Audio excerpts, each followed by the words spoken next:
The room froze when I said it. Not because I raised my voice. I didn't. Not because it was meant to be dramatic. It wasn't. It was how I said it. Calm. Casual. Like someone genuinely puzzled. Trying to understand a simple detail. Asterisk, what kind of money? Asterisk.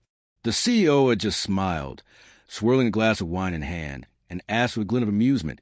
Asterisk, is the /$ for 500 bonus you receive every month enough? Asterisk. I didn't blink. I didn't flinch.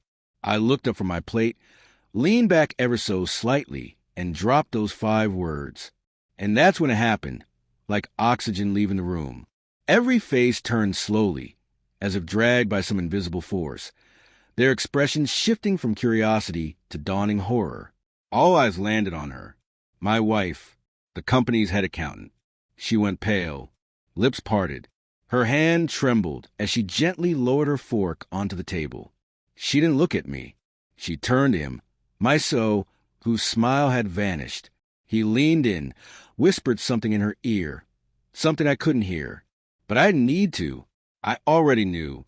That was the moment everything I had spent months building unfolded, neatly, perfectly. I married her 6 years ago. We built a life, or at least I thought we did. Nights of working late. Weekends spent dreaming out loud. Shared ambitions. We said we were a team. She pushed me to take the position in the company's R/&D department. I thought it was love. I thought she believed in me. But the truth? She wanted access. Control. She said it made sense for her to handle our finances. She was the accountant. After all, it sounded logical. Responsible. So I trusted her. Completely. Blindly. For 2 years, I never saw a single payslip. Everything was digital in the system. I had no reason to question any of it. Not until a casual lunch with Ben from HR. We were laughing over coffee when he said, "Man, with your bonus package, you're basically the golden boy." I laughed along at first. Then the words hit. Asterisk bonus package? Asterisk, I asked. "Yeah," he said. "That monthly performance kicker. /$ for 500. It's insane." I felt nothing. Just a ringing in my ears, like white noise. I smiled, nodded, kept up the act. But something deep inside me cracked. That night, I asked her, as if it was a passing curiosity, "Hey, do I get any kind of bonus at work?" She blinked, fast, then smiled too wide, too quickly. "No, nothing like that. I'd know." The lie slipped out so smoothly, like breath fogging up a cold window. Too easy, too rehearsed. I didn't sleep that night, but I pretended to. The next day, I filed a request with payroll, told them I needed documents for a routine personal audit. When the paperwork came back, I locked myself in my car and went through it, line by line. There it was, 12 months. /$ for 500 every single month. Not a cent had ever touched my account. She had rerouted the funds, created a secondary account in my name, one only she could access. That's when the pain transformed into clarity. I stopped loving her that day, not because of the money, but because of the betrayal, the calculation, the precise, quiet audacity of it. She hadn't stumbled into deception. She constructed it, brick by brick, with the confidence of someone who believed I'd never catch on. But I did, and then, for 4 months, I played along. I let her kiss me goodnight, let her laugh with me, hold my hand, talk about our future.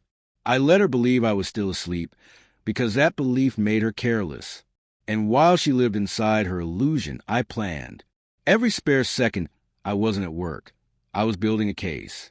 Quietly, ruthlessly, I met with a lawyer, gathered statements, notarized payroll documents, hired a forensic accountant to comb through our finances, recorded conversations, captured messages, every step deliberate, every detail sharpened into a blade. She was clever, but I was patient, and patience, when paired with betrayal, becomes lethal. The company dinner was my battlefield, the perfect setting. Everyone would be there, HR, payroll, the CEO, and her. I asked the CEO to do one thing, Just one line. One question. He didn't understand it fully, but he trusted me. Years of loyalty, innovation, and steady work had earned me that trust.